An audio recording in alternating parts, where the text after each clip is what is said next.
ಬೆಂಗಳೂರು ಫಸ್ಟ್ಗೆ ಸ್ವಾಗತ. ನಾನು ಶ್ವೇತಾ. ಈಗ ಹೆಡ್ಲೈನ್ಸ್. ಕಂದಮ್ಮನ ಪ್ರಾಣಕ್ಕೆ ತೆಗೆದ ನರ್ಸ್ಗಳ ನಿರ್ಲಕ್ಷ್ಯ, ಆಸ್ಪತ್ರೆಯಲ್ಲಿ ಪೋಷಕರು ಸಂಬಂಧಿಕರ ರೋಷಾವೇಶ. ಕೆಸಿ ಜನರಲ್ ಆಸ್ಪತ್ರೆಯಲ್ಲಿ ಬಡವರ ಪಾಡು ನರಕ ಸದೃಶ. ಬಸ್ ಕ್ಲೀನರ್ನ ಕೀಚಕ ಅವತಾರ, ಎಲ್ಕೆಜಿ ಬಾಲಕಿ ಮೇಲೆ ಅತ್ಯಾಚಾರ, ಕಾಮುಕನ ವಿರುದ್ಧ ಕ್ರಮಕ್ಕಾಗಿ ಪೋಷಕರ ಸಮರ. ಮೊಬೈಲ್ ಟವರ್ ಹಾವಳಿಗೆ ಬಿಡಿಎ ಬ್ರೇಕ್, ಕಟ್ಟಡ ಸೈಟ್ ಮಾಲೀಕರಿಗೆ ಕಾದಿದೆ ಶಾಕ್. ಭಾರೀ ದಂಡದ ಜೊತೆ ಬಿಲ್ಡಿಂಗ್ ಸೀಸ್ ಆಗೋ ಚಾನ್ಸ್. ಆಶ್ರಯ ಯೋಜನೆ ನಿವೇಶನ ಮಂಗಮಾಯ, ಬಡವರಿಗೆ ಹಂಚಬೇಕಿದ್ದ ಸೈಟುಗಳ ಮಾರಾಟ. ಇದು ರಾಜರಾಜೇಶ್ವರಿ ನಗರದ ಶಾಸಕ ಶ್ರೀನಿವಾಸ ಮಹಿಮೆ. ಆಸಿನ್ ಜೊತೆ ಸಿಲಿಕಾನ್ ಸಿಟಿಗೆ ಬಂದ ಬಾಲಿವುಡ್ ಕಿಲಾಡಿ, ಚಿತ್ರ ಪ್ರಚಾರದ ವೇಳೆ ಸಖತ್ ಕಾಮಿಡಿ. ಮೈಸೂರು ಪೇಟ ಡ್ಯಾನ್ಸ್ನೊಂದಿಗೆ ಅಭಿಮಾನಿಗಳಿಗೆ ಮೋಡಿ.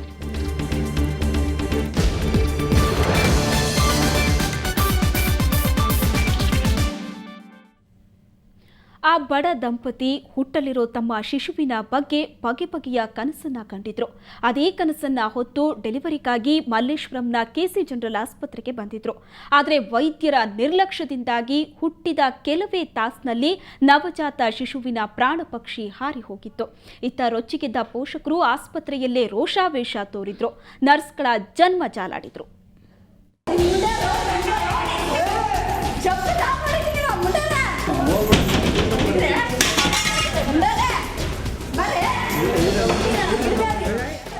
ರೊಚ್ಚಿಗೆದ್ದು ರೋಷಾವೇಶ ತೋರ್ತಿರೋ ನಾರಿಯರು, ನರ್ಸ್ಗಳನ್ನ ಅಟ್ಟಾಡಿಸಿಕೊಂಡು ಹೊರಟ ಜನರು, ಕೂಗಾಟ, ಚೀರಾಟ, ಬಾಯಿ ತುಂಬ ಬೈಗುಳ. ಇದು ಇವತ್ತು ಮಲ್ಲೇಶ್ವರಂನ ಕೆಸಿ ಜನರಲ್ ಆಸ್ಪತ್ರೆಯ ಪ್ರಸೂತಿ ವಾರ್ಡ್ನಲ್ಲಿ ಕಂಡು ಬಂದ ನಾಟಕೀಯ ಸೀನ್.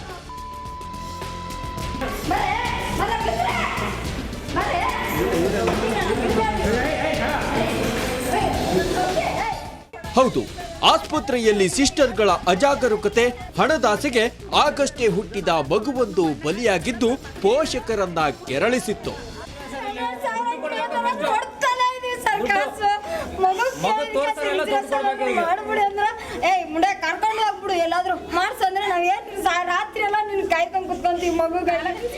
ಸಂಜಯ್ ಗಾಂಧಿ ನಗರ ನಿವಾಸಿಗಳಾದ ನಾಗರಾಜ್ ಮತ್ತು ಬಸಮ್ಮ ದಂಪತಿ ಡೆಲಿವರಿಗಾಗಿ ನಿನ್ನೆ ರಾತ್ರಿ ಆಸ್ಪತ್ರೆಗೆ ದಾಖಲಾಗಿದ್ರು.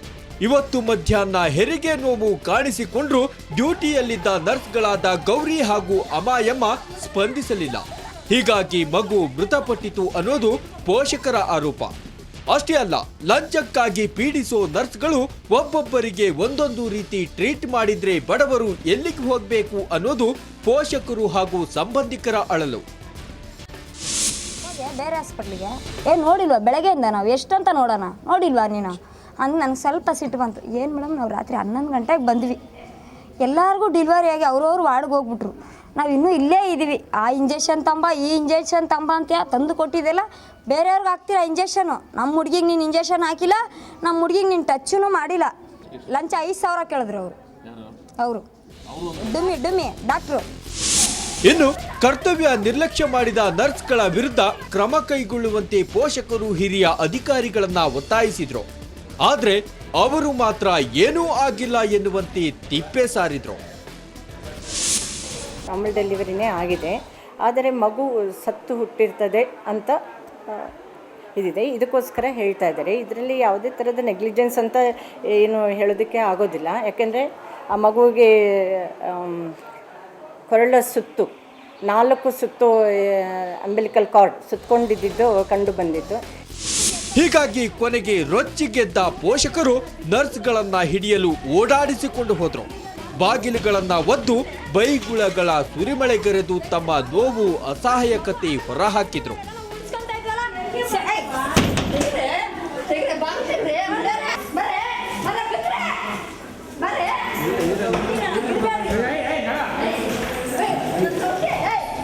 ಬೆಂಗಳೂರಿನಿಂದ ಕ್ಯಾಮರಾಮನ್ ಸಚಿನ್ ಜೊತೆ ವೆಂಕಟರಮಣ್, ಸುವರ್ಣ ನ್ಯೂಸ್. ಕಾಮಾತುರಾಣಂ ನ ಭಯಂ ನ ಲಜ್ಜಾ ಅಂತ ಹೇಳ್ತಾರೆ. ಅಂದರೆ ಕಾಮುಕನಿಗೆ ನಾಚಿಕೆ ಭಯ ಎರಡೂ ಇರೋದಿಲ್ಲ. ಅದರಲ್ಲೂ ವಿಕೃತ ಮನಸ್ಥಿತಿ ಬೆಳೆಸ್ಕೊಂಡ್ರೆ ಮುಗೀತು. ಎಂಥ ಹೀನ ಕೆಲಸಕ್ಕೂ ಹಿಂಜರಿಯಲ್ಲ. ಇದೇ ಥರದ ವ್ಯಕ್ತಿಯೊಬ್ಬ ಪುಟ್ಟ ಕಂದಮ್ಮನ ಮೇಲೆ ತನ್ನ ಕಾಮತೃಷೆ ತೀರಿಸಿಕೊಂಡಿದ್ದಾನೆ.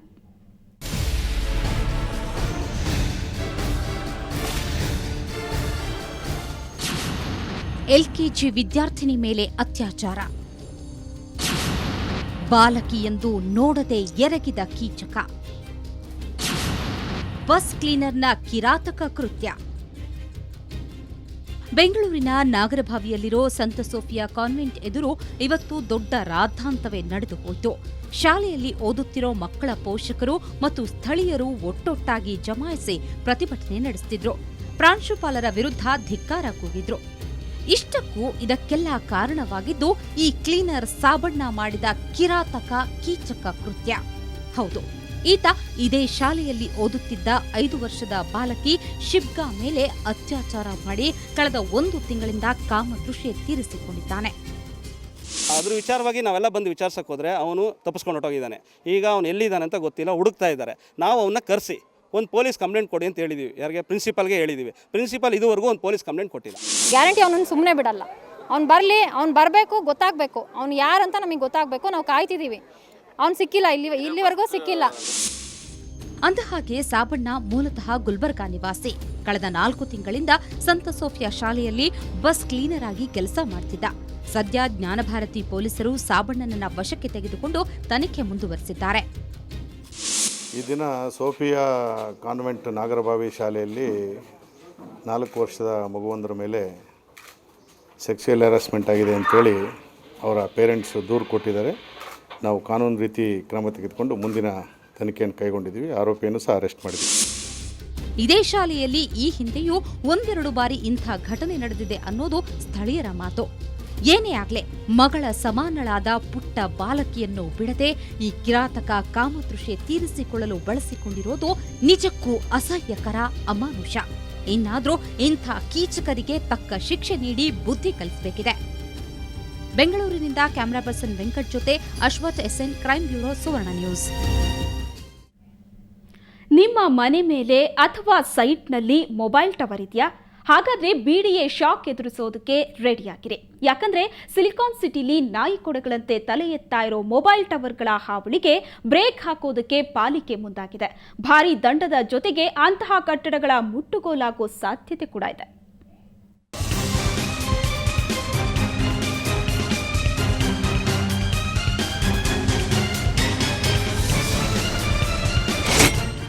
ಸಿಲಿಕಾನ್ ಸಿಟಿಯಲ್ಲಿ ಎತ್ತ ಕಣ್ಣು ಹಾಯಿಸಿದ್ರು ಹಾದಿಗೊಂದು ಬೀದಿಗೊಂದರಂತೆ ಮುಗಿಲೆತ್ತರಕ್ಕೆ ಚಾಚಿ ನಿಂತ ಮೊಬೈಲ್ ಟವರ್ಗಳು ಕಾಣಿಸುತ್ತವೆ.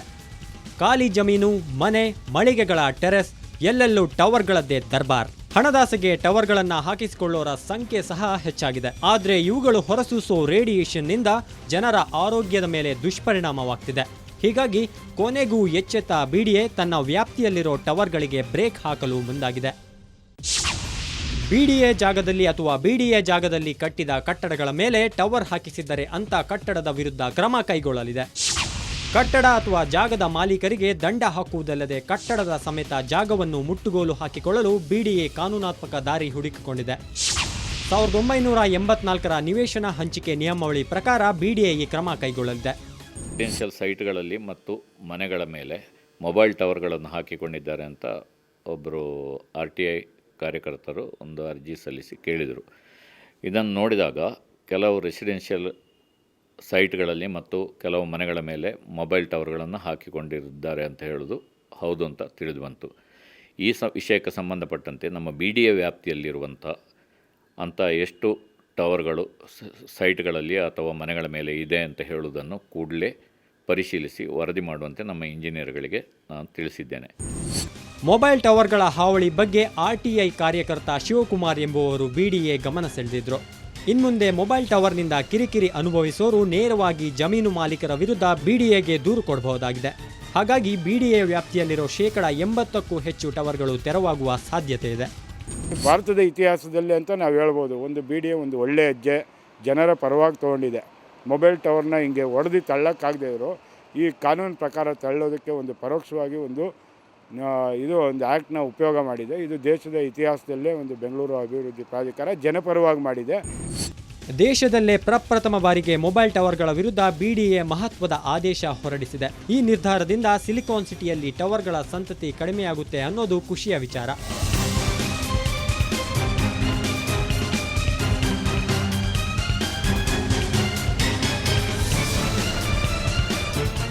ಕ್ಯಾಮ್ರಾಮನ್ ವಿಷ್ಣು ಮತ್ತು ಶಿವಕುಮಾರ್ ಜೊತೆ ಮಸೂದ್ ದೊಡ್ಡಬಾಗಿಲು, ಸುವರ್ಣ ನ್ಯೂಸ್.